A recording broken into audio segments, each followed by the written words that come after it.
చూస్ country delight, live better. ఇప్పుడే country delight యాప్ని download చేసుకోండి.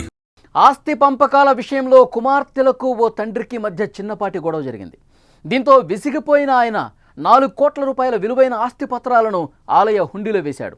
అయితే ఆ పత్రాలను ఇవ్వాలంటూ ఆలయ అధికారులను అడగ్గా విరాళంగా ఇచ్చిన ఆస్తులను తిరిగి ఇవ్వటం కుదరదని, నిబంధనల ప్రకారం జాయింట్ కమిషనర్ కార్యాలయంలో పత్రాలు అప్పగిస్తామని ఆలయ అధికారులు తేల్చి చెప్పారు. అయితే ఇంతకు ఆ ఆస్తి ఆ అమ్మాయిలకు దక్కుతుందా లేక అమ్మవారికి చెందుతుందా? దీనిపై న్యాయస్థానం ఏం తేల్చబోతోంది?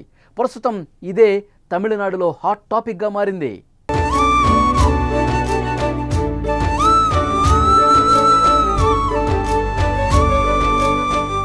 తమిళనాడులోని తిరువణ్ణామలై జిల్లాలోని అరణి సమీపంలోని కోనెయూర్ గ్రామానికి చెందిన రిటైర్డ్ ఆర్మీ జవాన్ విజయన్ తన భార్య, 2 కుమార్తెలతో కలిసి పడవేడు సమీపంలోని కలికాపురంలో నివసిస్తున్నాడు. 2 కుమార్తెల్లో ఒకరైన కస్తూరి ప్రభుత్వ పాఠశాలలో ఉపాధ్యాయురాలుగా పనిచేస్తున్నారు. మరో కుమార్తె శుభలక్ష్మి వైద్యురాలుగా ఉన్నారు. కొన్ని నెలల క్రితం తండ్రి విజయన్కి కుమార్తెకి మధ్య ఆస్తి పంపకాల విషయంలో వివాదం ఏర్పడింది. ఈ క్రమంలో అల్లుడి బంధువులు విజయన్ను బెదిరించడంతో వివాదం మరింతగా ముదిరింది. ఆస్తుల విషయంలో కుమార్తెలు తన మాట వినకపోవడంతో తీవ్రంగా కలత చెందాడు విజయన్.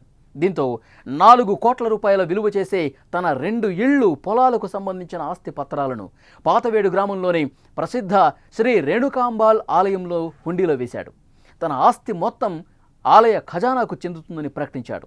తాను కష్టపడి ఆస్తులను సంపాదించానని, కానీ తన కుమార్తెలు ఆస్తి విషయంలో తనను బెదిరింపులకు గురి చేస్తున్నారని ఆవేదన వ్యక్తం చేశాడు విజయన్.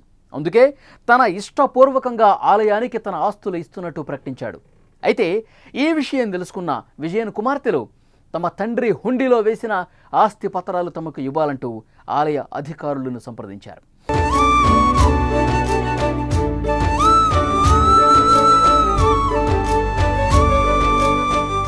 తమ తండ్రితో పాటు తల్లి కూడా ప్రభుత్వ ఉద్యోగిగా పనిచేసి ఆస్తులు సంపాదించిందని, వారిద్దరూ ఉమ్మడిగానే ఇళ్ళు, పొలాలు కొనుగోలు చేశారని చెప్తున్నారు.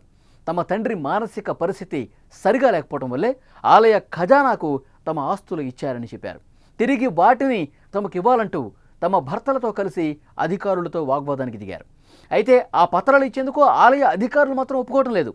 నిబంధనల ప్రకారం జాయింట్ కమిషనర్ కార్యాలయంలో పత్రాలు అప్పగిస్తామని ప్రకటించారు. మరోవైపు తమ కుటుంబ ఆస్తుల వ్యవహారం ఇప్పటికే కోర్టులో ఉందని, న్యాయస్థానం తీర్పు ప్రకారం ముందుకు వెళ్తామని విజయన్ కుమార్తెలు చెప్తున్నారు. మరి న్యాయస్థానం ఈ ఆస్తి వివాదానికి ఏ విధమైన ముగింపు పలుకుతుందో చూడాలి. ఏది ఏమైనా కుమార్తెలపై కోపంతో ఆలయానికి 4 కోట్ల రూపాయల ఆస్తులు రాసిచ్చిన వ్యవహారం తమిళనాడు రాష్ట్ర వ్యాప్తంగా ఇప్పుడు చర్చనీయాంశమైంది.